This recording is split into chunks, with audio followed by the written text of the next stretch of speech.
제가 대통령으로서 발령한 이번 비상조치는 대한민국의 헌정 질서와 국헌을 망가뜨리려는 것이 아니라 국민들에게 망국의 위기 상황을 알려드려 헌정 질서와 국헌을 지키고 회복하기 위한 것입니다.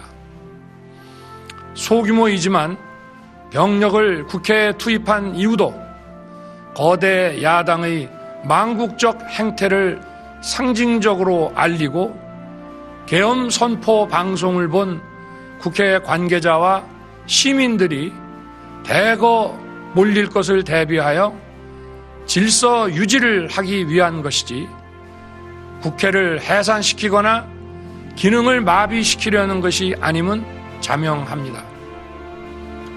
300명 미만의 실무장하지 않은 병력으로 그 넓디 넓은 국회 공간을 상당 기간 장악할 수 없는 것입니다. 과거와 같은 계엄을 하려면 수만 명의 병력이 필요하고 광범위한 사전 논의와 준비가 필요하지만 저는 국방장관에게 계엄령 발령 담화 방송으로 국민들께 알린 이후에 병력을 이동시키라고 지시했습니다.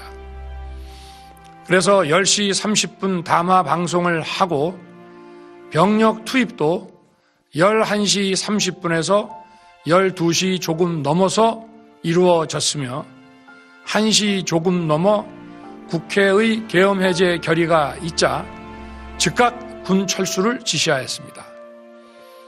결국 병력이 투입된 시간은 한두 시간 정도에 불과합니다. 만일 국회 기능을 마비시키려 했다면 평일이 아닌 주말을 기해서 계엄을 발동했을 것입니다. 국회 건물에 대한 단전 단수 조치부터 취했을 것이고 방송 송출도 제한했을 것입니다.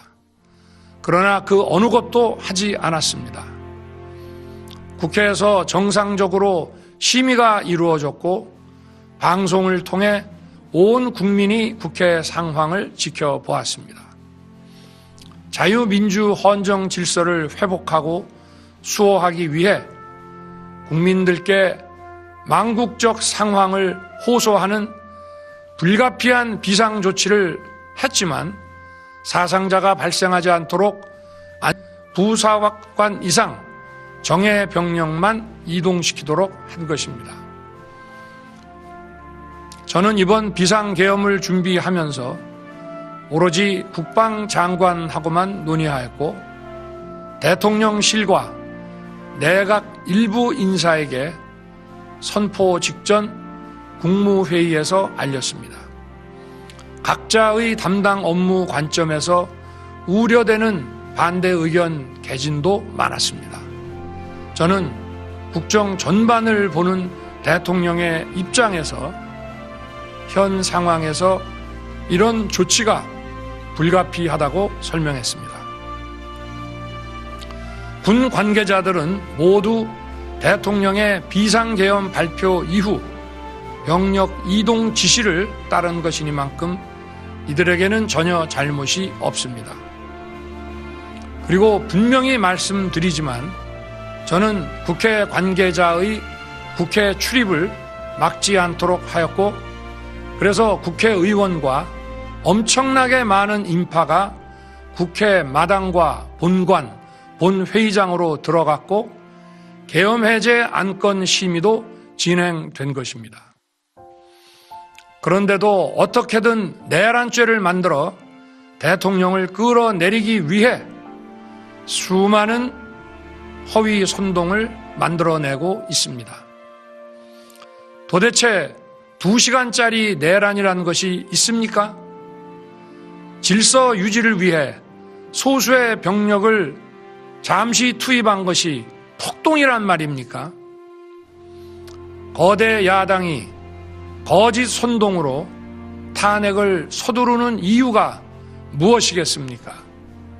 단 하나입니다. 거대 야당 대표의 유죄 선고가 임박하자 대통령의 탄핵을 통해 이를 회피하고 조기 대선을 치르려는 것입니다. 국가 시스템을 무너뜨려서라도 자신의 범죄를 덮고 국정을 장악하려는 것입니다. 이야말로 국헌문란 행위 아닙니까?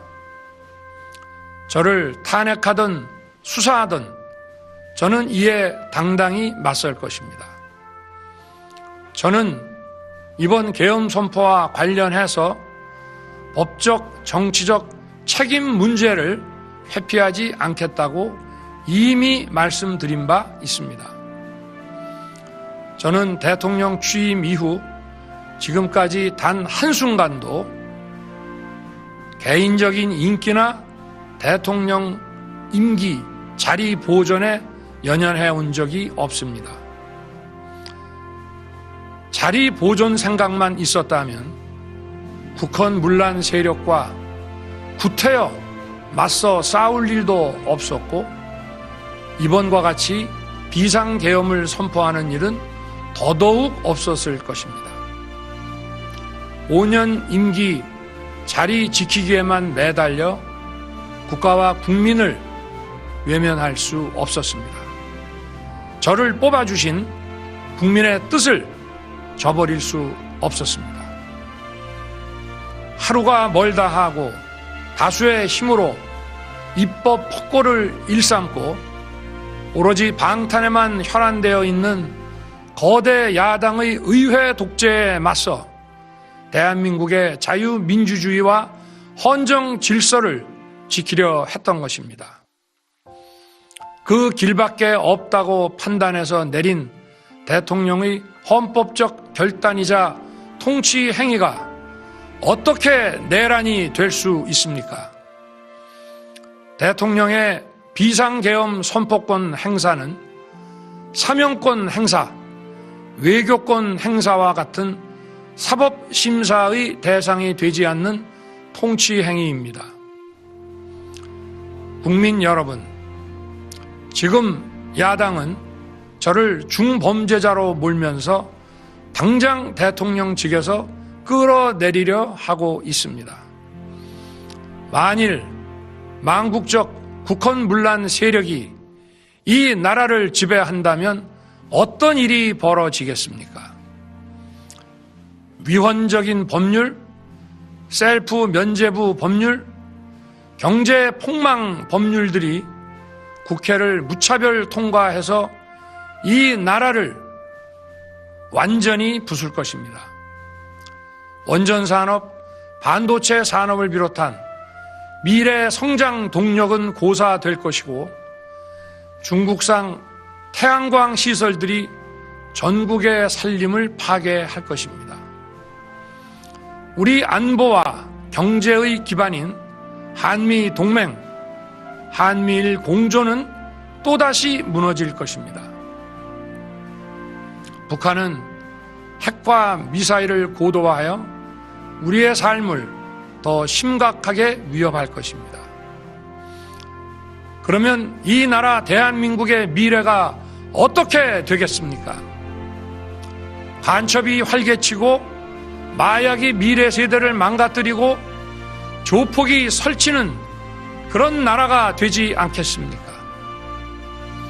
지금껏 국정마비와 국헌문란을 주도한 세력과 범죄자 집단이 국정을 장악하고 대한민국의 미래를 위협하는 일만큼은 어떤 일이 있어도 막아야 합니다.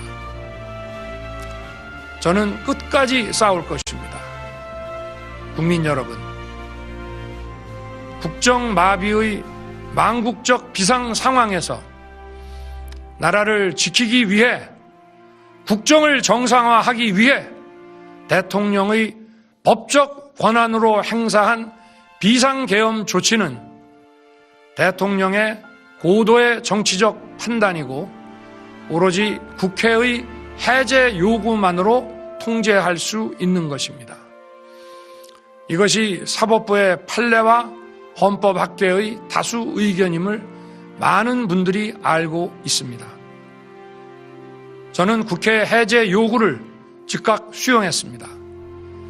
계엄 발령 요건에 관해 다른 생각을 가지고 계신 분들도 있습니다만, 나라를 살리려는 비상 조치를 나라를 망치려는 내란 행위로 보는 것은 여러 헌법학자와 법률가들이 지적하는 바와 같이 우리 헌법과 법 체계를 심각한 위험에 빠뜨리는 것입니다.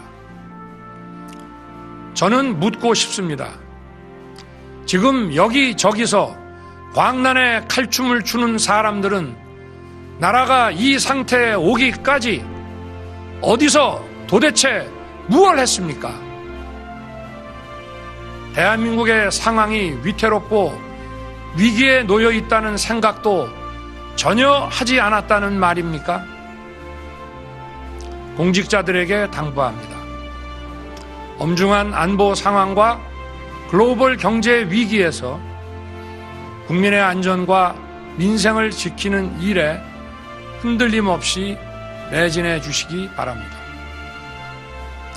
국민 여러분, 지난 2년 반 저는 오로지 국민만 바라보며 자유민주주의를 지키고 재건하기 위해 불의와 부정, 민주주의를 가장한 폭거에 맞서 싸웠습니다.